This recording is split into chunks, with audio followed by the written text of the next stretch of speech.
Hey guys, welcome back to the show. Today is April 14th, 2020. We're back in normal routine in my studio at work. I'm back to work. So the news are sponsored by camerastore.com. So thank you to Camerastore. And then we have the news. First of all, I've launched the Kickstarter campaign. You might have not seen it last week, or maybe you did and you didn't want to look into it. I'll give you a very quick summary. It's called Dark Streams.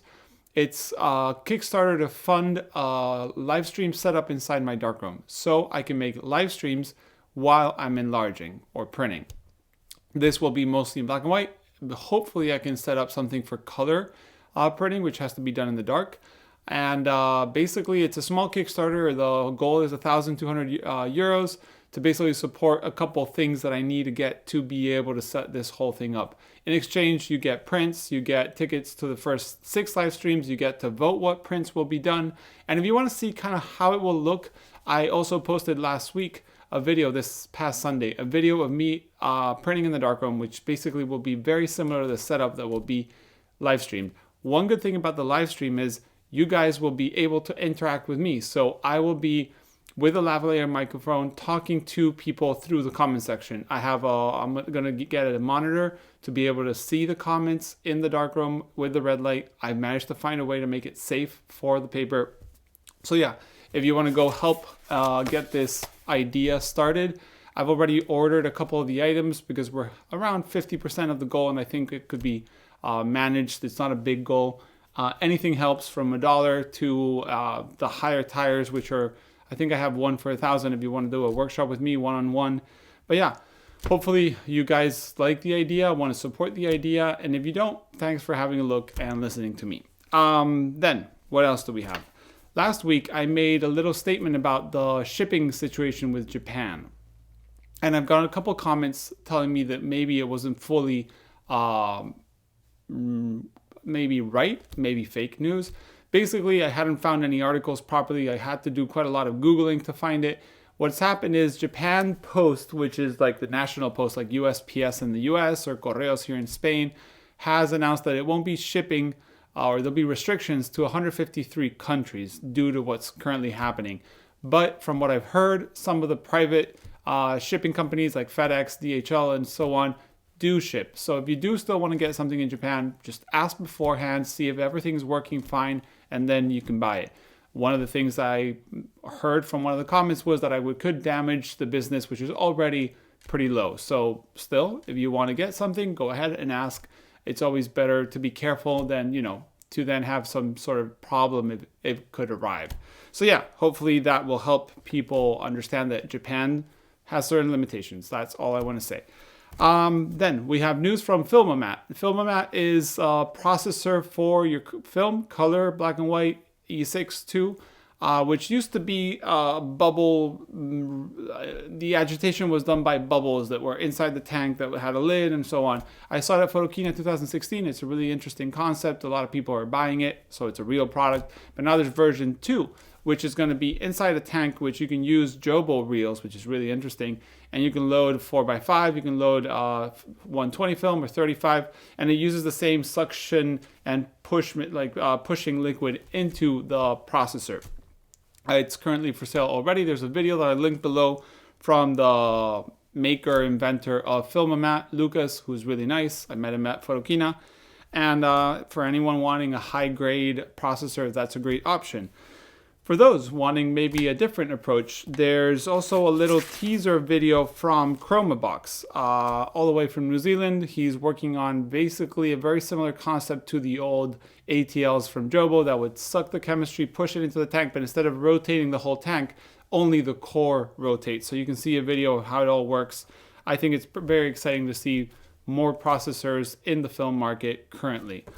And then back to other news. Also, Lomography has brought another film, a Babylon Kino film, black and white ISO 13, very much in the line of the ISO Phantom ISO 8 film that was a couple of weeks ago.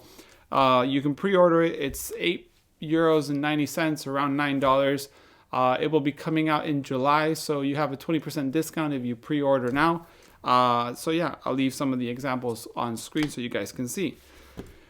low ISO black and white film. And then we have news from 20th Century Camera that's still working on his different reels for different tanks, different formats. He's come out with a reel for 4 5x7 sheets of film to work on a Patterson 3 tank. So the Patterson 3 tank, which is the one that I think does 3 reels of 120, might be wrong there.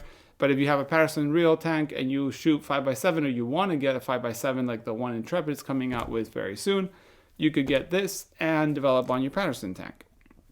Then, Negative Supply.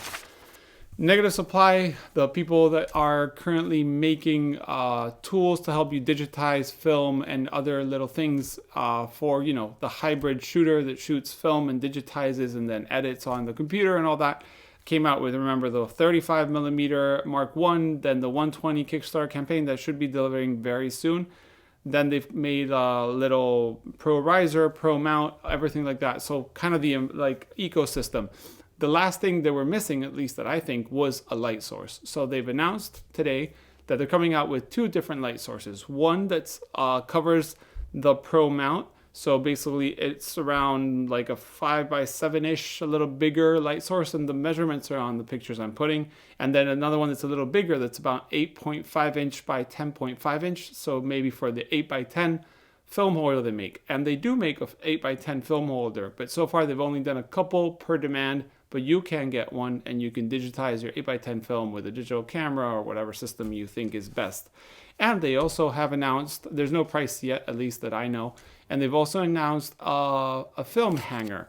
So one of the things that a lot of people happen to have issues with is hanging film in their bathrooms, darkrooms, or, improvised kitchen, darkrooms, whatever.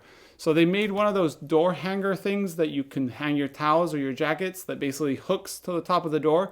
And when you close the door, it just stays there. So it hangs from the door and has a little steel bar, probably, non-inoxidable. I can't say that word right now in English, that you can hang your film. And it comes with 8 film clips, which you can do 4 with the weights on the bottom, or 8 and you have your own weights. So that's pretty cool to make your dark room, bathroom, or dark toilet into somewhere where you can hang your film and dry it there. So that's all coming from Negative Supply. It's announcing today, and I think you can pre-order or at least show that you're interested, and it'll be coming out in a couple weeks. Then we have 7 Artisans coming out with a 35mm f1.4 very soon. As you know, 7 Artisans has nothing to do with TT Artisans that does have a 35mm 1.4 M mount, but 7 Artisans started a couple years ago probably with a 35 f2, 51.1, and a 28 1.4 lens for Leica M mount. So very affordable M mount lenses, and the 35 Sumi looks will be coming very soon. And then last is I finally uploaded my first episode of the podcast, Better Call Nico. So you can either go to bettercallnico.com and listen to it. It's available to download, and it's also available now on iTunes. I'm applying for different platforms, but if you're an iOS user, you can listen to it on either iTunes or your Apple computer, whatever it is. So yeah, guys, thanks for watching. I hope you guys are all safe. And remember, you can send an email to the email below. See you next week.